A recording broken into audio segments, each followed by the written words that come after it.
eyes are different. All right. As you know, we have different anatomy. That's the second time I've been on this show, you gave me a dirty look. I'm just messing with you. It's not your fault. It's your man. You can lose But you weight get very easily. petty. I don't want to be in your bad side. You're fine, Colin. So the biggest question surrounding Taysom Hill is whether he will be taking over for Drew Brees when he retires. And according to Jake Glazer, the Saints are all in on that plan. He said that Sean Payton and the entire team love him, and there's no smoke screen. He's the guy. And he also compared him to Lamar Jackson. He said, I think Sean is always hoping to unleash him on the league without anyone seeing him before. But now that we've seen it with Lamar Jackson, he's a bigger Lamar Jackson. Well, he's a different athlete, but you know what he is? He's what we thought Tebow was, but he's a way better athlete than Tebow. Yeah, I'm more comfortable with the Tebow comparison. Here's the thing about Lamar Jackson that it kind of always bothered me from the very beginning when Lamar came in the league. And this is why I don't think it's a fair comparison obviously Lamar is a running quarterback. We know that. He's definitely developed in the pocket and shown that he has the ability to throw in the NFL as well. It was a huge step up, obviously, from his rookie season to last year. However, Lamar Jackson had a great college career. A great college career. Right. Taysom Hill didn't. He was a Heisman Trophy winner. Right. I mean, he was 2-time ACC Offensive Player of the Year. Like, when I look at Taysom Hill, 2 times ACC Player of the Year, a unanimous All-American, a Heisman Trophy winner. Lamar Jackson is an incredibly talented player, and the idea, and it's become kind of the story around Lamar, like he's asked to be a wide receiver or running back, like pretty good for a running back. That was ridiculous to begin with. He was, of course, a quarterback. One scout, one person saying that he should play a different position, should not shape his entire career, but that's fine. Chip on the shoulder, I'm good with it. But let's not compare Taysom Hill and Lamar Jackson. Lamar Jackson is doing what Lamar Jackson should be doing. When I watch Taysom Hill play, I think he's Tim Tebow, but I think he throws a better football. Like, I never bought into Tebow being an NFL quarterback. He just couldn't throw the ball at that kind of level. Right. Taysom can, but I don't think getting hit like that. Like, Taysom to me is the classic gadget guy. But I will say this, in the new NFL, hell if I know, because I thought Josh Allen was a complete project. Like, can't play him for 2 years. He's in the playoffs. No, and if anyone can do it, it's this system, and they see him in practice, like you said earlier, like they know more than we do. If they believe in him, like they're seeing him every day in practice. They're dealing with him. They're seeing what he's developed into. We haven't obviously seen him play a lot in the NFL, throw the ball a lot, but you don't have to. You can build your offense around him and make it work.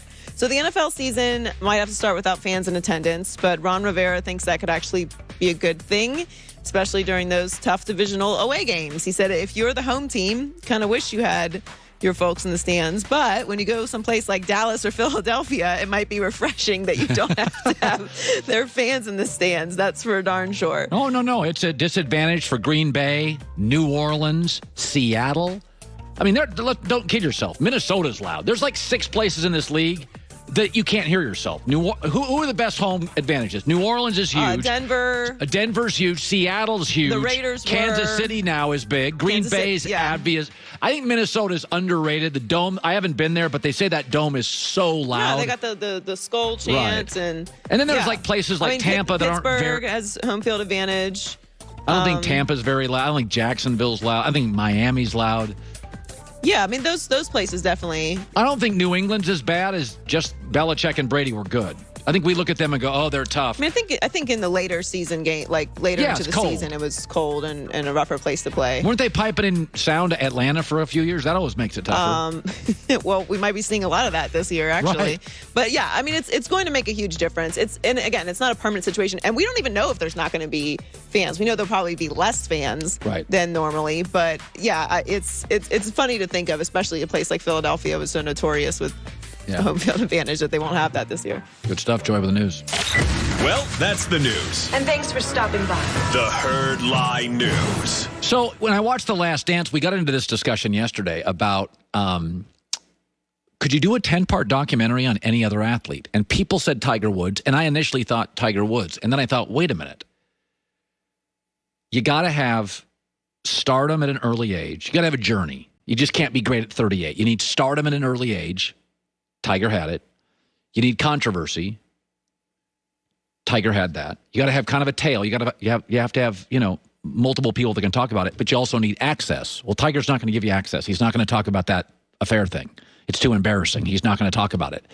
So he goes 3 for 4. Remember, Michael Jordan, for years, you had all of the story, but you didn't have any access. It wasn't until Jordan, if Jordan does an interview for this, it doesn't get the number. Like, that's why I'm sitting there watching him watch his mom and watch. The Jordan talking was way better than anybody else talking. The laughing, the talking, the taunting the glove. Mike Tyson's it. I thought about this. Mike Tyson, early greatness, different childhood, great fights, controversy, incarceration, comeback, the Buster Douglas saga, Don King, retirement, getting into pigeons. He's a roller coaster of crazy controversy, childhood. I think Tyson's it. I saw Tyson yesterday on TMZ. Do we have the video? Tyson was out there. Look at this. Look at him. And now watch this. Sorry for the radio audience. Look at him. He's in better shape than 90% of these guys fighting. Look how. Now, I'm not saying he can go 12 rounds. But I'm watching all this internet video, and I'm like, George Foreman came back, and he's in way better shape than George Foreman. And boxing's an event, a 10-part series on Tyson, I would watch. And I covered Tyson in Vegas. So when Tyson first came out, he was from like the Catskills in New York. I was a sportscaster in Las Vegas. And he trained right next to my TV station. So I could walk over and watch Mike Tyson train. And this is when he had John Horn. Don King was just starting. Gus D'Amato was back on the East Coast. So I got the Don King, the John Horn days. He was fascinating. He was frightening. He was fascinating. He had a historic knowledge, encyclopedic knowledge. I watched early Tyson. We covered early Tyson. There are so many Tyson stories that have never made the air.